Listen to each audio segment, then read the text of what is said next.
ঘুরিয়ে দাও, সন্ত্রাসীদের পড়া ভেঙে দাও, ঘুরিয়ে দাও। নারায়ে তাকবীর, চিন্তাই পাচ্ছেন এলাকাবাসী, প্রশাসন জবাব চাই। মাদক মুক্ত বাংলাদেশ আমরা শান্তিতে থাকতে চাই, আমরা শান্তিতে থাকতে চাই। আজকে 17 বছর ধইরা আমরা এই এলাকার ভিতরে অশান্তিতে ভোগ করতেছি। আজকে আমরা অনেক কষ্টের বিনিময়ে আমরা আজকে রোডে নামছি, আমরা শান্তি পাই না। আজকে এই যে কতদিন ধরে আমরা যে এই যে রোডে রোডে ঘুরি, আমাদের পাশে প্রশাসন, আমাদের পাশে কেউ দাঁড়ায় নাই। আমরা রাস্তায় থাকি, রাস্তায় খাই, আমরা ঘুমাইতে পারি না। আমার ভাইরা কি করছে, আমাদের কয়টা মহিলা লড়াই মারছে, আমরা কেউ কাছে সাপোর্ট পাই নাই, আইনের কাছে রক্ষা পাই নাই। আমাদের জানের হুমকি সবসময় ওরা বড় বড় চাকু লেয়া আমাদের হামলা দেয়। আমাদের জানের নিরাপত্তা কে দিব? সরকার বলছে যে এই মাদক নির্মূল করব, তাই আমরা এলাকাবাসী শক্তিশালী হইয়া আমরা নামছি। তাহলে আজকে আমাদের পাশে কেউ থাকবো না কেন?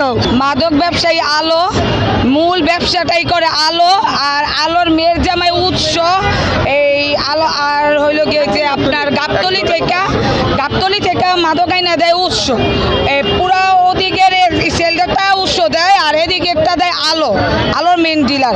আমরা মাদক উৎসেদের বিরুদ্ধে নামছি, নামার পরে থেকে আমাদের এখন প্রাণের হুমকি দেওয়া হইতাছে। আলোর মেয়ে ওপেন ওর আইডি দিয়া, ঠিক আছে, তারা পাখি আইডির নাম, ওই আইডিতে ঢুকলে আপনারা দেখবেন ডাইরেক্ট হুমকি দেওয়া হচ্ছে।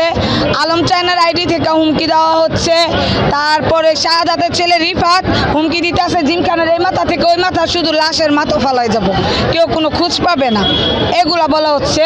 তো তারা কিছুদিন আগে একটা এই অবস্থায় ভয়ে আছি, আমরা জানের ভয়ে আছি, আমাদের সন্তানকে নিয়ে আমরা বাসা থেকে বের হইতে ভয় পাই। আমার বলা হয়েছে আমার মেয়েকে নিয়ে আমি কিভাবে স্কুলে যাই, দেখে নিবে রাস্তায় রোড অ্যাক্সিডেন্ট তো মানুষ মারা যায়, তার মানে কি ওরা অ্যাক্সিডেন্ট করে মাইরা বলবে যে এটা রোড অ্যাক্সিডেন্ট হয়েছে। তো আমার মেয়ে, এর জন্য আমার মেয়ে নিয়ে আমি স্কুলে যেতে পারতাছি না। বাত ব্যথা, প্যারালাইসিস কিংবা আর্থ্রাইটিস, আধুনিক ফিজিওথেরাপি ও পুনর্বাসন চিকিৎসায় নির্ভরযোগ্য নাম ডিপিআরসি। মোবাইলে আমাদের কল্যাণী বোগা আমাকে দেখা নিব, আমরা উচ্ছেদ করে দিয়েছি দেখে জিমখানার থেকে। তারপর শাহ আলম, শাহজাদ, তারপর উৎস, ওরা চাইতেছে আমরা যারা এই জায়গায় বসবাস করি আমাদের মাথা এই 5 লাখ করে নিব, 6টা কল্লা 30 লাখ টাকা দিয়ে ওরা নিতে চাইতেছে। এই কারণে আমরা এরা হয়েছে আলো, এরা জিমখান মাদক বিক্রেতা, ওরা মাদক বিক্রেতা, বিষ ব্যবসায়ী, মাদক ব্যবসায়ী, ছিনতাইকারী। ওরা জিমখানাকে মাদক মুক্ত ঘোষণা করা হয় নানান প্রেক্ষিতের ভিত্তিতে।